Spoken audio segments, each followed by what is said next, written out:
Certains monuments que nous reconnaissons et apprécions aujourd'hui ont eu une naissance très scandaleuse.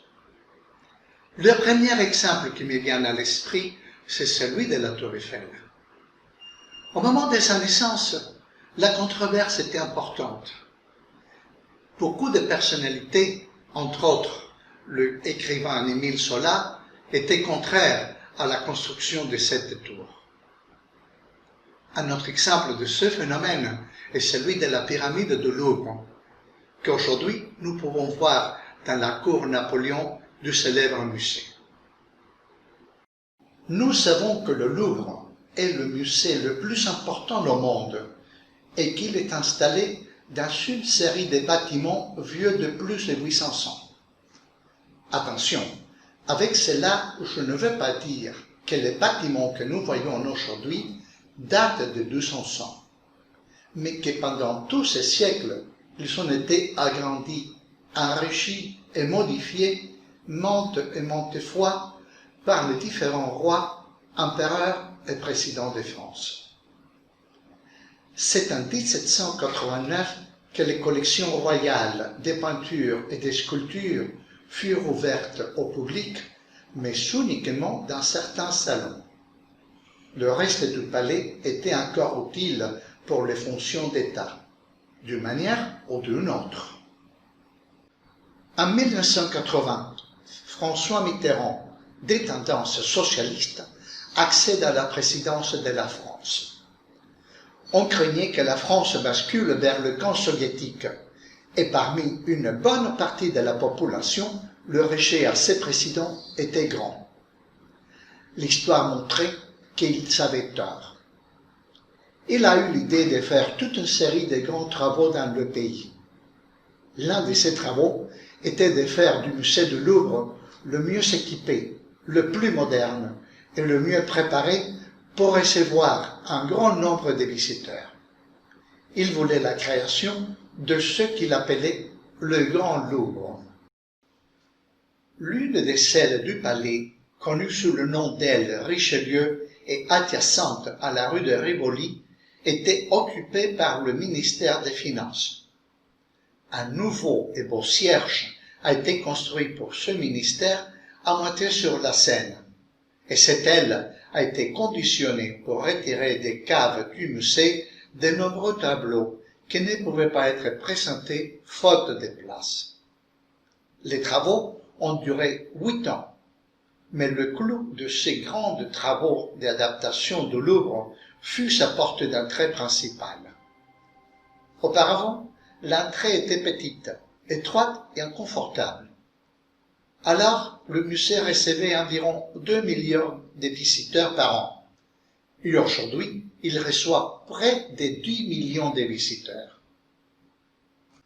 Le président Mitterrand avait déjà vu l'œuvre d'un architecte américain d'origine chinoise nommé Yu Ming-pei, et sans aucun concours, il s'est vu attribuer le projet. Lorsque l'image du modèle a été présentée, le scandale a ébranlé les fondations de toute la France. Une œuvre absolument contemporaine dans la cour Napoléon du musée, au cœur du Louvre, qui a une architecture nettement renaissance. Le scandale était majuscule. Pour aggraver les choses, le projet était une reproduction proportionnelle de la célèbre pyramide de Khéops. Tout le monde savait que François Mitterrand était maçon, et on sait que chez les francs-maçons, l'un de ses symboles est la pyramide.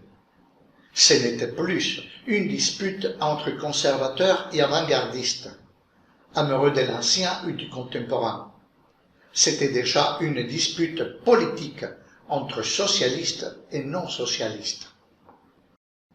À l'époque, le maire de la ville était Jacques Chirac, de droite, qui devient plus tard président de la République.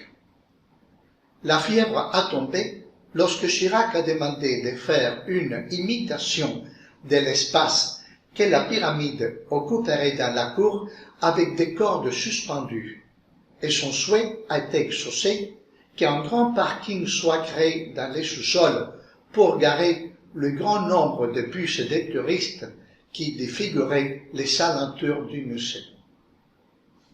Le 29 mars 1989, les travaux étaient terminés. Mitterrand a offert un dîner de gala aux chefs d'État européens de l'époque, entre autres Margaret Thatcher et Helmut Kohl. Le lendemain matin, le Grand Louvre est ouvert au grand public. On parle beaucoup de la pyramide de Louvre, mais il faut dire que ce n'est pas une, mais 5 pyramides. Autour de la pyramide que nous voyons tous sur les photos, il y en a 3 autres plus petites entourées de belles fontaines. Ceci éclaire les grands halls d'entrée sur la pyramide principale. Ce hall est un étage sous le niveau de la rue.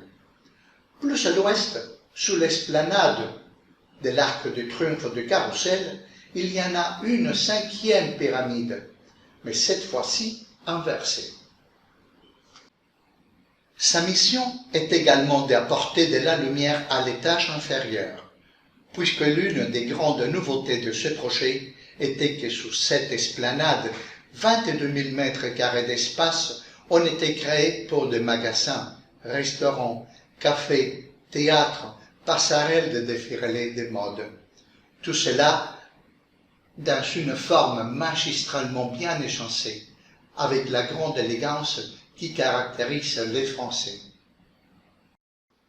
Dans le cadre des travaux de terrassement, 5000 ans d'histoire de Paris ont vu le jour. La ville existait déjà à l'arrivée des Romains.